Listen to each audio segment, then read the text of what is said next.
Welcome back to the Eastman Garage. Welcome back to the Eastman Garage. Welcome back to the Eastman Garage. Welcome back to the Eastman Garage. Today, I'm laying out this suspension for no reason at all.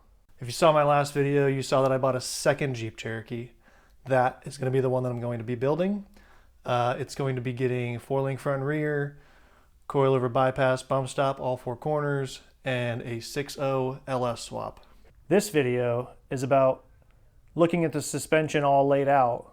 Today, I got all the suspension out, my shocks, my coilover, bypass, bump stops, my 4-link bars, front axle, rear axle, and I just laid it out just because it looks cool. So this here is for the rear.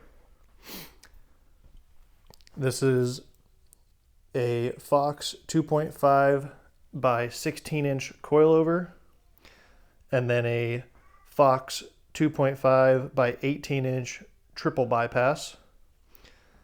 And then this is a King 4-inch hydro bump stop.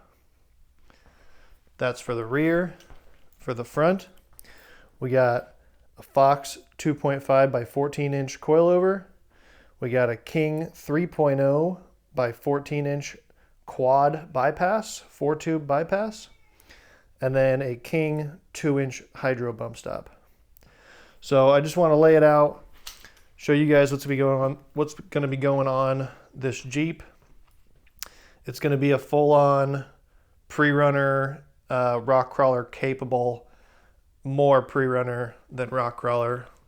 But I'm also going to lay out some arms, show you guys what that's going to look like, and I might even bring the axles in here and set them up with the arms so that we can see kind of what the suspension is going to look like when it's all done laying on the floor.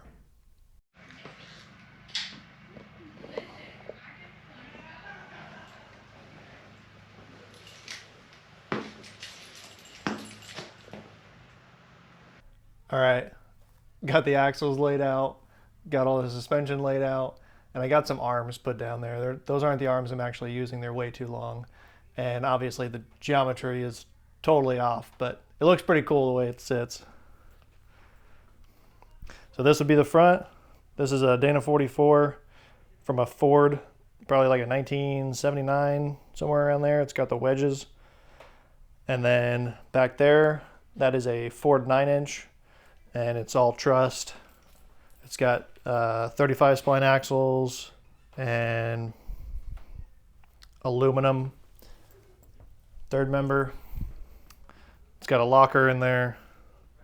It's got some cool stuff. I just set these arms here, but that's roughly what it's going to look like. They'll probably be shorter, and there might be a gap here rather than everything mounted at the same spot. So the rear will be triangulated on the top, and it'll be straight on the bottom. And then the front is going to be a parallel 4-link.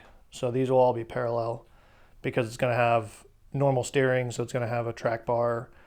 So it'll end up swinging like this. So it's got to have parallel so it doesn't bind. It might still bind, I don't know. I've never built one like this. But that's a lot of money on the ground, and it's pretty cool.